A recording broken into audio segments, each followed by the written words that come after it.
नमस्कार दोस्तों, Punjab Kesari Navodaya times TV में आप सभी का स्वागत है। हम अभी मार्च के बाद से अब तक कोरोना की महामारी से जूझ रहे हैं। हम कह रहा हूं तो उसका अर्थ है घर के मुखिया यानी पापा जी, दादू, दादी, और सबसे ज्यादा अगर कोई परेशान है, परेशान शब्द इसलिए इस्तेमाल कर रहा हूं कि वास्तव में जो बिल्कुल आउटिंग नहीं कर पा रही हैं वो है घर की गृहिणियां यानी मम्मी जी। बच्चे भी परेशान हैं। बच्चे इसलिए परेशान हैं क्योंकि स्कूल बंद है, कॉलेज बंद है और वो बाहर कोचिंग या कहीं भी नहीं जा पा रहे। इस परेशानी ने एक बीमारी का नाम ले लिया है, या यूं कहें एक बीमारी का जन्म हो गया है, और इसको कहते हैं डिप्रेशन, अवसाद, मानसिक परेशानी। और दोस्तों, अभी ये मेंटल हेल्थ वीक चल रहा है। हमारे साथ मौजूद है डॉक्टर कार्तिक गुप्ता, मशहूर क्लिनिकल साइकोलॉजिस्ट है। डॉक्टर गुप्ता, आपका पंजाब केसरी नवोदय टाइम्स टीवी में स्वागत है। नमस्कार जी। नमस्कार नरेश जी, थैंक यू। डॉक्टर कार्तिक जी, लोग घरों में हैं, वर्किंग वीमेन हो या हाउस वीमेन हो, जी, दोनों की समस्याएं बहुत बढ़ गई हैं।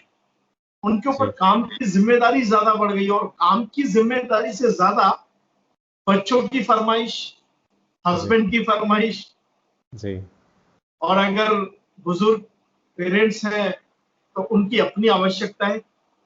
आपके पास आखिर किस तरीके के मामले आ रहे हैं? क्लिनिकल साइकोलॉजिस्ट के तौर पर आप क्या देख रहे हैं? समाज में क्या चल रहा है अभी? जी। अनिल जी, जैसा आप अभी इंट्रोडक्शन में कह रहे थे कि ये एक परेशानी का टाइम है और हर वर्ग के, हर तरीके के लोगों के लिए ये बहुत मुश्किल समय है।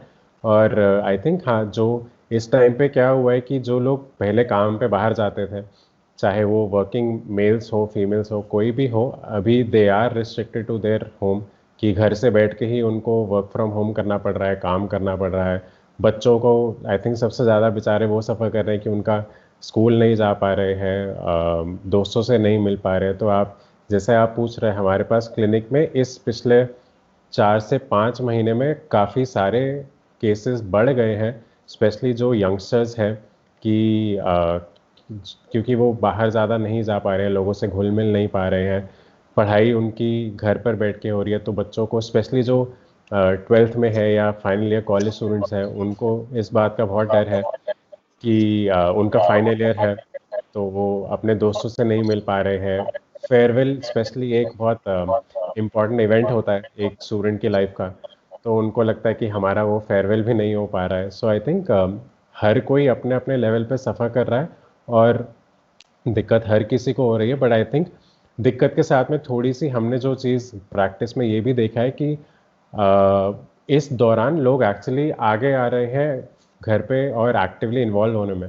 आपने जैसे बात किया कि फीमेल्स हैं जो घर की गृहिणियां हैं या वर्किंग जो वो है होम मेकर्स हैं, उनको तो दिक्कत आ ही रही है। बट एक अच्छी बात ये हो रही है कि अब काफ़ी सारे जो बच्चे हैं, मेल्स हैं, they are also trying to contribute. वो घर पे काम सीखने की कोशिश कर रहे हैं। कई बच्चे खाना बनाना सीख रहे हैं, कई बच्चे अपने घर पे साफ सफाई में, डस्टिंग में साथ दे रहे हैं। So I think challenge definitely है, उससे दिक्कत हुई है, but at the same time there are lot of positives also, जिनको आई थिंक हमें नज़रअंदाज नहीं करना चाहिए। स्पेशली जब हम बात कर रहे हैं कि वर्ल्ड मेंटल हेल्थ डे है, तो हम कोशिश यही करते हैं कि हम एक अच्छे पर्सपेक्टिव से या सही नज़रिए से चीज़ों को देखने की कोशिश करें। और अगर हम कोशिश करते हैं कि we try to look at the positive side, कि इतनी सारी दिक्कत होने के बावजूद भी लोग अच्छा काम कर पा रहे हैं, आई थिंक हमें उस बात को भी अप्रिशिएट करना चाहिए। Very right. जैसे हम देखते हैं एक जनरल फिजिशियन एक दिन प्लान कराता है। मॉर्निंग में आप उठेंगे तो ये करेंगे, जी, ब्रेकफास्ट के बाद आप ये करेंगे, लंच के बाद ये करेंगे, स्नैक्स शाम को इवनिंग टी के बाद ये करेंगे, नाइट में ये करेंगे। जी। अगर मैं ये बोलूं कि एक क्लिनिकल साइकोलॉजिस्ट के तौर पर आप क्या प्लान करते हैं? आप कैसे एक हेल्दी मेंटल डे प्लान करते हैं? आई थिंक सबसे ज़रूरी एक बैलेंस्ड डाइट है ऑब्वियसली, कि इस अगेन पैंडेमिक के दौरान पे ये हुआ है, लोगों ने बहुत तरीके का एक्सपेरिमेंट किया कि नई नई चीज़ें, नए नए पकवान घर पे बना रहे हैं, वो अच्छी बात है, बट क्योंकि लोगों का खाना बाहर से कम हो गया था, so that has actually help them. तो रूटीन का जब हम बात करते हैं, एक प्रॉपर टाइम पे सोना, प्रॉपर टाइम से उठना, बैलेंस डाइट होना बहुत ज़रूरी है, और एटलीस्ट हाफ एन आवर का फिजिकल एक्टिविटी। अगर आप घर से बाहर जाके वॉक कर रहे हैं, जॉगिंग कर रहे हैं, साइकिलिंग, आजकल हमने देखा पैंडेमिक के दौरान बहुत सारे लोगों ने, क्योंकि जिम्स बंद थे, people have shifted to cycling, तो हम रोड पर देखते हैं हर हर वर्ग के लोग, बुजुर्ग हो, यंगस्टर्स हो, मेल्स हो, फीमेल्स हो, बच्चे हो, सब अपनी अपनी साइकिल्स लेके, हेलमेट पहन के रोड पर निकले हुए हैं। सो आई थिंक ये एक रेगुलर 6 से 8 घंटे की नींद, अच्छी नींद, बैलेंस डाइट, फिजिकल एक्टिविटी बहुत ज़रूरी है। उसके साथ में जो दिन है, अब जैसे people are working from home, I think वो बहुत इम्पॉर्टेंट स्टेप है कि आप हर एक एक घंटे पे एटलीस्ट 10 से 15 मिनट उठ के थोड़ा सा घर पे वॉक करें, ताकि आपकी बॉडी में मूवमेंट रहते हैं, क्योंकि बैठे बैठे आपकी बैक पे, आपके पोस्चर की वजह से आपकी नेक पे, आपकी टांगों में नमनेस आ सकती है। लोगों को सर्वाइकल प्रॉब्लम्स इस टाइम पे होनी शुरू हो गई हैं। So I think little bit of mobility is very important, कि थोड़ा सा उठ के वॉक करते रहे। और सबसे ज़रूरी एस्पेक्ट जो हमारी सोच है, हमारा जो विचार है, विचारों पर किसी का कोई कंट्रोल नहीं होता। विचार ऐसी चीज़ है कि वो दिमाग है, उसका दिमाग का बेसिक फंक्शन होता है सोचने का, वो कुछ भी सोच सकता है। वो 20 साल पुरानी बात भी सोच सकता है, 10 साल आगे क्या होगा वो भी सोच सकता है। तो आई थिंक अगर हम, जब हम हमारे क्लाइंट्स आते हैं तो हमसे पूछते हैं क्या कर सकते हैं, आई थिंक इम्पॉर्टेंट फैक्टर ये टू एक्सेप्ट कि दिमाग का काम है सोचना, वो सोचेगा, तो उसको रोकने की कोशिश मत कीजिए, बट आप कॉन्शियसली इस बात के लिए कोशिश कीजिए या बी अवेयर कि इस पॉइंट पे आपकी लाइफ में क्या ज़रूरी है, आप उस हिसाब से काम कीजिए। जी। एक एक बिल्कुल सही कहा आपने कि दिमाग का काम है सोचना। जी लेकिन मैंने देखा है कि आजकल दिमाग, लोग गैजेट्स में घुसेड़ रहे हैं, जी और दिमाग ने सोचना बंद कर दिया, गैजेट्स ने सोचना शुरू कर दिया है। तो ये जी। गैजेट्स भी बीमार कर रहे हैं क्या? हाँ बिल्कुल, बीमार आई वुडेंट से बीमार करें, बट हाँ डेफिनेटली एक हमारा डिपेंडेंस इन गैजेट्स पे डेफिनेटली ज़्यादा हो रहा है। अब जैसे कुछ साल पहले तक लोगों को रास्ते याद थे, क्योंकि वो सोच कर लैंडमार्क्स देखकर ड्राइव करते थे, लोगों से पूछ पूछ के करते थे। आजकल क्या है, आप गाड़ी में बैठे, आपने जीपीएस ऑन किया, किसी भी गली में आपको गूगल लोकेशन के या मैप्स के ज़रिए आप पहुंच सकते हैं, तो आपको ज़रूरत नहीं है कि आप आसपास लैंडमार्क याद करें। आप कह रहे हैं कि लोग रास्ते भूल रहे हैं? भूल नहीं रहे, पर उसको याद करने की कोशिश नहीं कर रहे हैं, तो बात सही व्हाट आई है, एम ट्राइंग, अगर नहीं तो ये उससे तो उससे मतलब नहीं, उससे फ़र्क ये हो रहा है कि जो हमारी मेंटल एबिलिटीज़ है, हमारे दिमाग की जो क्षमता है चीज़ों को रिटेन करने का, चीज़ों को समझने का, हम उसको अनफॉर्चुनेटली पूरी तरह से इस्तेमाल नहीं कर रहे हैं, क्योंकि हमारी डिपेंडेंस अब इन पे, गैजेट्स पे है। पहले लोगों को फ़ोन नंबर्स याद होते थे, लैंडलाइन नंबर याद होते, मोबाइल नंबर याद होते थे। आजकल आप डायरेक्ट फ़ोन पे उसको नंबर सेव करते, तो आज बहुत सारे लोग हैं जिनको अपनी खुद के इमीडिएट फैमिली मेम्बर्स का नंबर याद नहीं है, क्योंकि आप डायरेक्ट नाम से उसको डायल कर देते हैं। तो गैजेट्स की वजह से, टेक्नोलॉजी की वजह से काफ़ी सारा काम आसान हुआ है। अब जैसे हम लोग भी आज, मैं अपने घर बैठा हूँ, आप अपने घर बैठे हैं, बट हम लोग अभी भी बात कर पा रहे हैं। लेकिन इसके साथ में डेफिनेटली जो इन पे डिपेंडेंस है वो नुकसानदेह है। तो एक बैलेंस होना इज़ वेरी इंपॉर्टेंट, कि आप गैजेट्स को यूज़ कीजिए। फ़ोन पर, लैपटॉप पे आप देखिए, ये जो ऑनलाइन स्ट्रीमिंग मीडियाज़ हैं उस पे लोग आजकल रात रात भर बैठ के ओटीटी प्लेटफॉर्म पे मूवीज़ देखते हैं, सीरीज़ देखते हैं। वो आई थिंक बहुत बड़ा प्रॉब्लम है, क्योंकि इट डिसरप्ट्स द इंटायर बैलेंस, कि आपका स्लीप डिस्टर्ब हो रहा है, आप पूरा दिन बेड पर हैं, बैठे हुए हैं, तो आपका फिजिकल हेल्थ प्लस आपकी साइकोलॉजिकल हेल्थ पे उसका मेजर इम्पैक्ट आता है। तो आई थिंक सबसे ज़रूरी है द बैलेंस। लगता है प्रॉब्लम है, ये जो प्रॉब्लम्स है फ्यूचर में और बढ़ेंगी, क्योंकि जो जो जनरेशन है, मान जी लीजिए जो आज से 10 साल पहले जो लोग यंग थे, 20 साल पहले यंग थे, वो आज बेहतर सोच पा रहे हैं, क्योंकि उनके टाइम तक डायरी में, अब जैसे मुझे याद है, मैं एक बार रामविलास पासवान जी से मिलने गया, तो वो जी अकेले बैठे हुए थे और डायरी में फोन नंबर्स लिख रहे थे। तो मैंने जी पूछा, आप ये काम खुद कर रहे हैं? बोला हाँ इससे ना हमको याद रहता है, नाम याद भी है, और नंबर भी। बिल्कुल। और मैंने कहा आप फोन में क्यों नहीं फीड कर लेते, तब तक मोबाइल आ गया था। जी, तो उन्होंने कहा नहीं वो हमको नहीं अच्छा लगता है, तो जी, वो साफ करता है, लेकिन ये हम खुद कर लेते हैं। तो वो डायरी मेंटेन करते थे, खुद डायरी में लिखते थे। तो शायद अब वो दौर चला गया। तो जो लोग अब जैसे हम बात करें, जो लोग आज से 20 साल पहले या 10 साल पहले यंग थे, वो उनकी याददाश्त बहुत अच्छी है, अभी भी बहुत अच्छे से जी, सोचते हैं। जी। आज जो लोग गैजेट्स पे डिपेंडेंट है, क्या वो 20 साल बाद एक गंभीर बीमारी से ग्रस्त होंगे? सी उसको कहना ये चीज़ बहुत मुश्किल है कि हम अभी प्रेडिक्ट तो डेफिनेटली नहीं कर सकते कि 20 साल आगे जाके क्या होगा, बट देन हाँ, जैसे आपने बात किया कि जो हमारे मेंटल रिसोर्सेज हैं, हमारी जो क्षमता है, हम उसको किस तरीके से यूज़ कर रहे हैं, उसका डेफिनेटली इम्पैक्ट आता है कि हमारी ओवरऑल फंक्शनिंग कैसी रहती है, हमारा लाइफस्टाइल कैसा रहता है। अब ये चीज़ ज़रूर है कि अगर आप अपनी सोचने की क्षमता को, याद रखने की क्षमता को जब इतना यूज़ ही नहीं करेंगे, या जैसे आजकल है, आप लोगों से एक्चुअली बिना बात करे भी आप बहुत सारे काम कर सकते हैं। तो हम ये चीज़, ये ज़रूर हम देख रहे हैं कि जो छोटे बच्चे हैं, यंगस्टर्स हैं, उनमें जो सोशल स्किल्स है, बातचीत करने का तरीका है, बात कैसे करना है, उसमें उतना क्या बोलते हैं, they are not well equipped that way, क्योंकि मशीन के ज़रिए सारा काम हो रहा है। आप टेक्स्ट के ज़रिए सारी बातचीत करते रहिए, लोग बच्चों की ग्रामर है, स्पेलिंग्स है, वो ख़राब हो रही है, दिक्कत हो रही है। बट वही है कि जिस जिस तरीके से हम रिसोर्सेज को, हमारी मेंटल एबिलिटी को यूज़ करेंगे, वो उतनी ज़्यादा शार्पन होती जाएगी, उतनी ज़्यादा डेवलप होती जाएगी। सो आई थिंक जो मैं पहले कह रहा था, बैलेंस इज़ वेरी इंपॉर्टेंट। आप गैजेट्स को यूज़ कीजिए अपनी काम को आसान करने के लिए, जल्दी करने के लिए, बट सारा का सारा अपना रिलायंस इन मशीन्स पर नहीं दीजिए। आपका जितना आप, वही, ब्रेन इज़ ऑल्सो मसल, तो जितना आप उसको यूज़ करेंगे, जितना उसको एक्सरसाइज कराएंगे, चलाएंगे, वो उतना ही अच्छे से आपका, आपके साथ काम करेगा, आपके फ़ायदे के लिए काम करेगा। मैं जब आप मुझे कह रहे थे कि दिमाग चलाइए, तो मुझे ना परिवार के खास सदस्य के हिसाब से वो जी, दिमाग की सोचने की शक्ति का एक एक कल्पना कर रहा था। जैसे घर में बड़े बाबूजी हैं, तो उनका दिमाग चलता है, ओ भाई ओ अमृत, याद है गांव में वो फूल सिंह रहता था, अपने जी, बेटे से बात करते हैं जी, या अपनी वाइफ से बात करते हैं। जी, ओ बदामी, तेरे को याद है वो आती थी हमारे यहाँ काम वाली, उसका बच्चा ये करता है। वो अपनी बातें याद करते हैं। जो जी, घर में मेल मेंबर हैं वो अपनी बातें करते हैं। जी, महिलाएं जो है वो सास बहू साजिश के तौर पर भी दिमाग जी, चलाती हैं।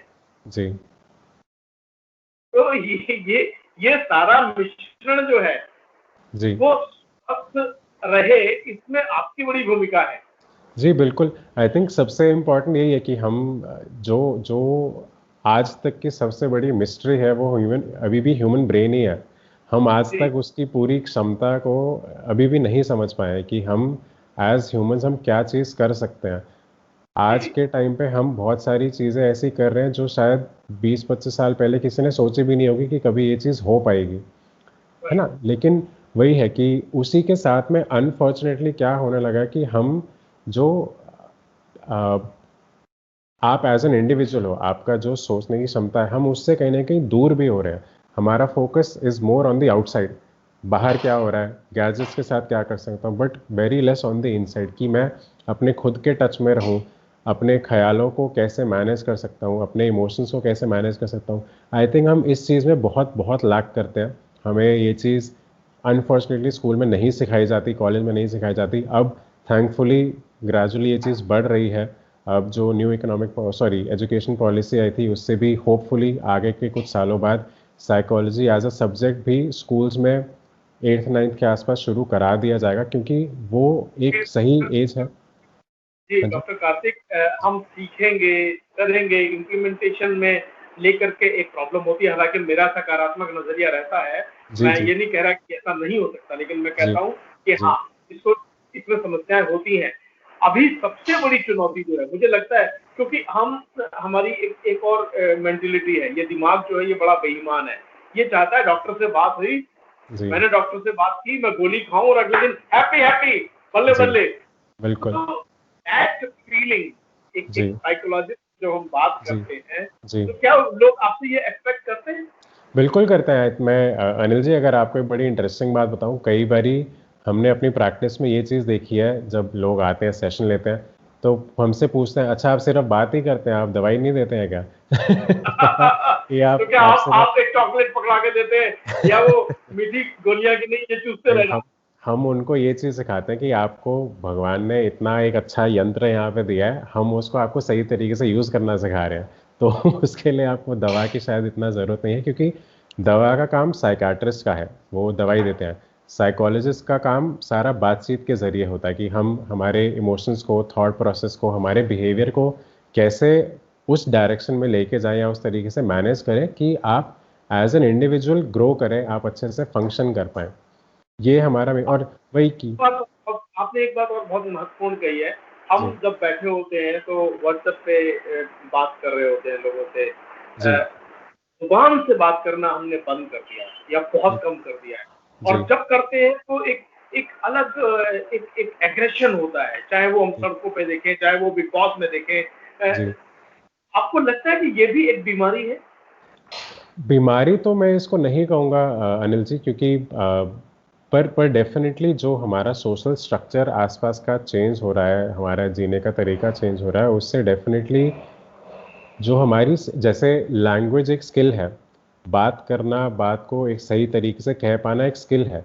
स्किल का बेसिक मीनिंग होता है कि वो चीज़ सीखी जा सकती है और सिखाई जा सकती है, और आप जितना उसको प्रैक्टिस करेंगे, आप उसमें बेटर होते जाएंगे।